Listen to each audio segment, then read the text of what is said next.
Hello friends, welcome back for the lecture series of engineering mechanics. Now we are going to start our unit number 5th, that is related to dynamics of particle. First 4 units is of statics and the last 2 units of dynamics. So what is dynamics? It is branch of engineering mechanics which deals with the study of forces on a body when body is in motion. So here we have to solve the numericals when the body is in motion. In first 4 units we have solved the numericals when body is in stationary condition. So this is the main difference between static and dynamics. In statics we have to deal with the forces when the body is in rest condition. Here we have to study the forces when body is in motion. So last 2 units of dynamics. So unit number 5 is the kinematics of particle. So this is the we can say that it is the lengthy unit if we consider all the 6 units. So if you compare all the 6 units, this unit number 5 is lengthy units because it contains the different varieties of problems. Okay, so contents I will read out for you.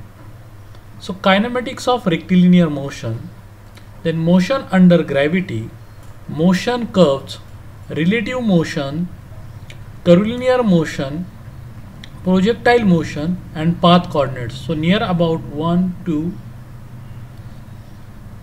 3, 4, 5 and 6. So there are the 6 different varieties of problem we have to solve in unit number 5. But the problems is of quite shorter as compared to the statics problems. Here just you have to learn the formulas, concepts and apply that formulas and concepts in order to solve the numericals.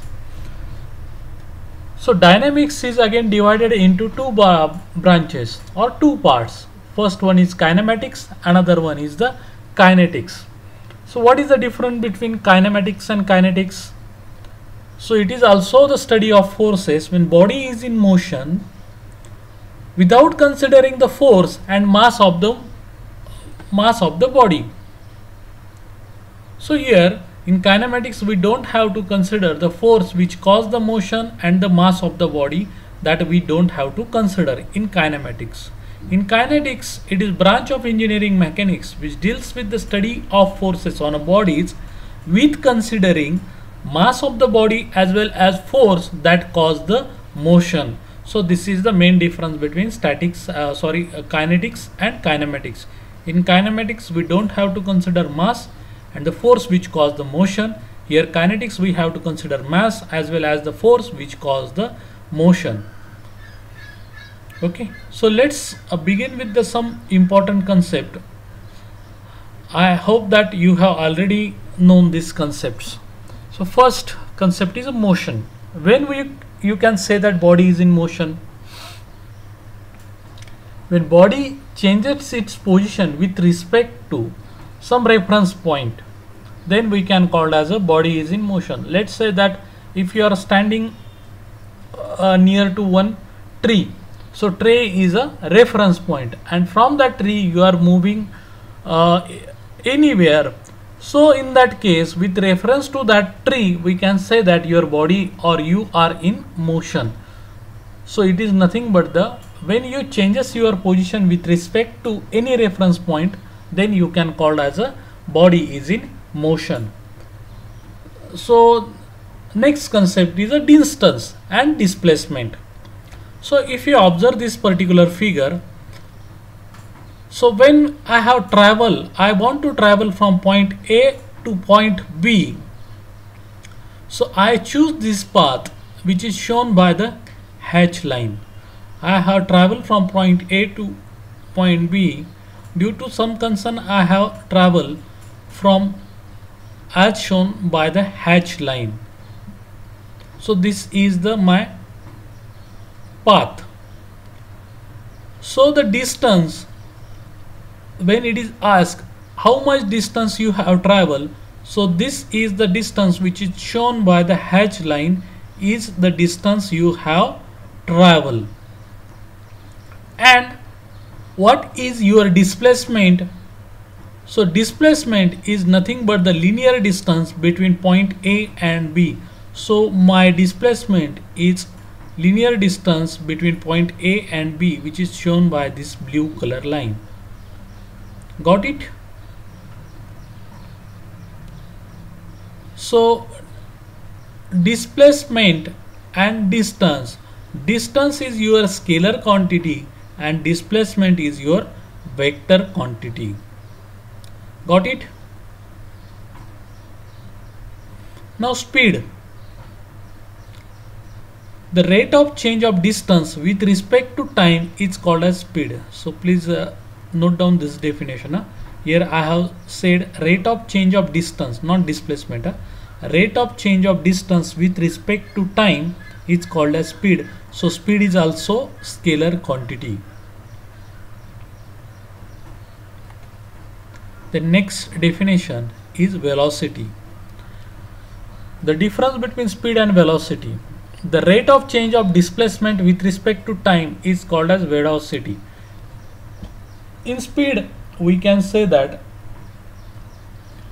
the rate of change of distance, and in velocity we have say that rate of change of displacement. So speed is a scalar quantity and velocity is a vector quantity. So what is velocity? Rate of change of displacement with respect to time. So v is equal to ds by dt, or you can say that dx upon dt. Instead of s, you can choose this notation x also. So unit of this velocity is meter per second or kilometer per hour.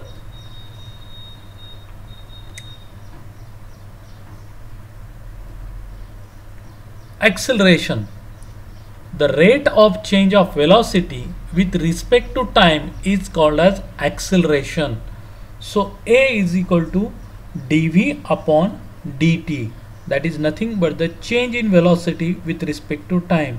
So we know that v is equal to ds by dt. So I have substituted this v is equal to ds by dt. So what I will get, that is d square s upon dt square, and the unit is meter per second square. So that is double derivative of displacement with respect to time. Okay, so this is nothing but the your acceleration. Rate of change of velocity with respect to time is acceleration and unit is meter per second square. When you are says like that, I have accelerate my car, there is when you move the car with some acceleration, so in that case, or when you are say that I am increase my acceleration, so what it indicates that you are increase your rate of change of velocity. So please remember this concept. These are the very important concept which are required while solving the numericals of dynamics. So next concept is jerk. Many times you observe this jerk while traveling through car, from your bike. So in that case, when you change the acceleration with respect to time, so in that case you observe the jerk. So jerk is nothing but the change in acceleration with respect to time. So j is equal to dA upon dt. And the retardation, the negative acceleration is known as a retardation. When we deaccelerate the body, then we can call as it is a retardation. Then important definition, average or mean velocity. So please understand this concept. Two concept is, first one is average velocity and another one is the instantaneous velocity. Average velocity is nothing but the, suppose let me give you the one example. When we are traveling from the one place to the another place, let's say it is having the distance of 10 kilometer and it required the 20 minutes to travel that particular 10 kilometer distance. So in that case, 10 divided by your 20 minutes, or 10,000 divided by the 20, or 20 multiplied by 60. So you will get the answer in meter per second. So whatever the velocity you have got, but 10 divided by 20 minutes, 10 is in kilometer, 20 is in meter. So you will get the answer in kilometer per minute. So that answer is indicates this is your average mean velocity. Now when you are traveling this 10 kilometer distance, while at a particular instant you are having some velocity. Let's say that when you are at a distance of 5 kilometer from the beginning, so what is the velocity at that particular instant? So that velocity is known as a instantaneous velocity.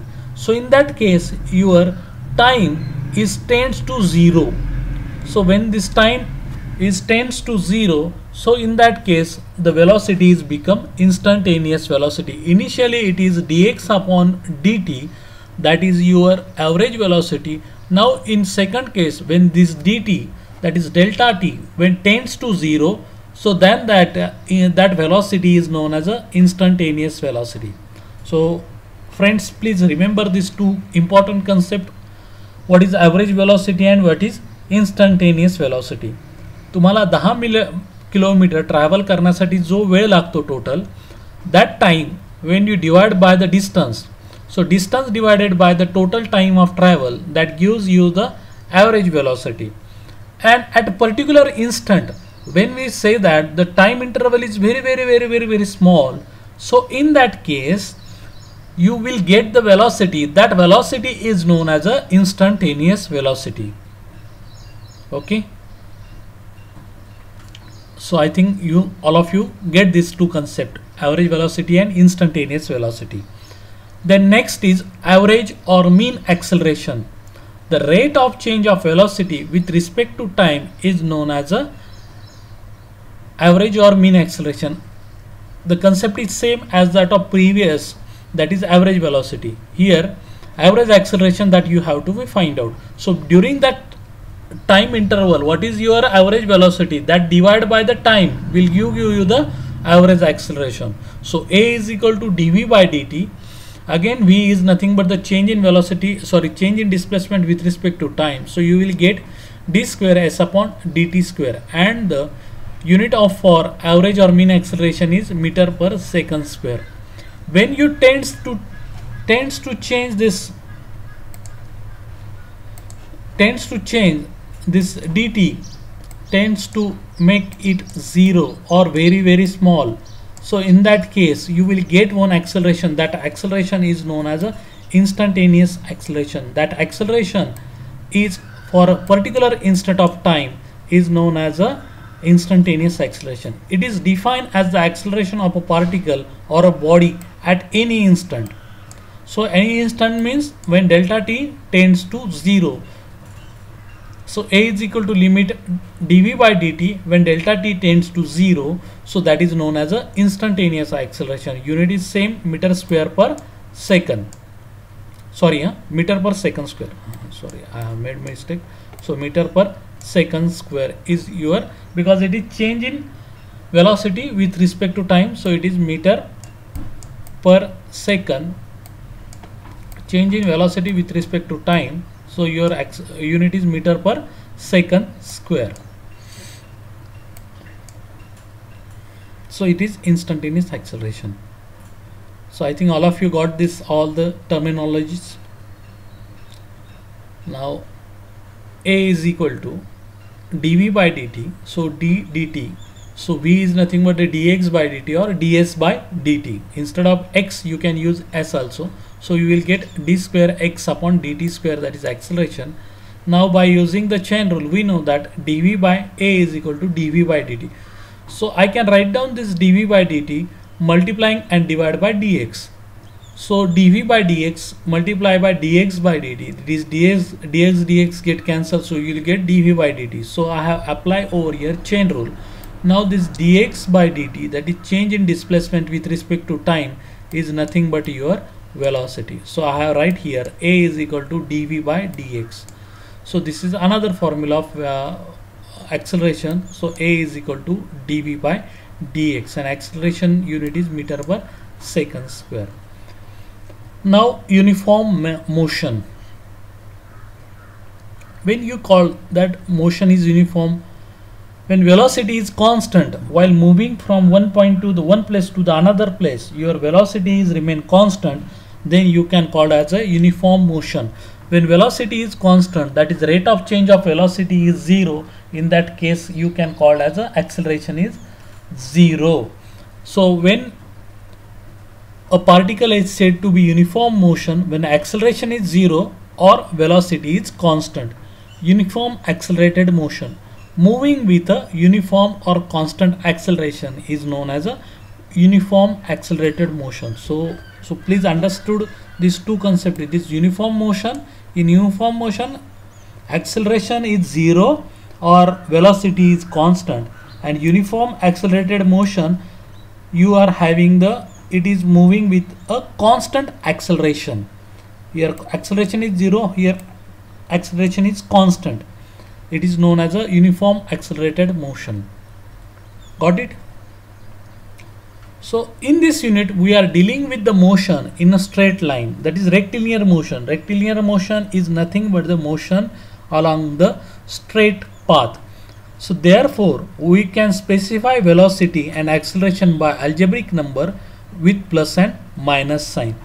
So as velocity is in straight line, so we can specify the velocity and acceleration by algebraic number with plus and minus sign. Plus sign and minus sign is for the directions. So friends, I think all of you have understood what are the basic concepts and what are the basic terminologies is required while solving the numericals. Okay, so thanks for watching.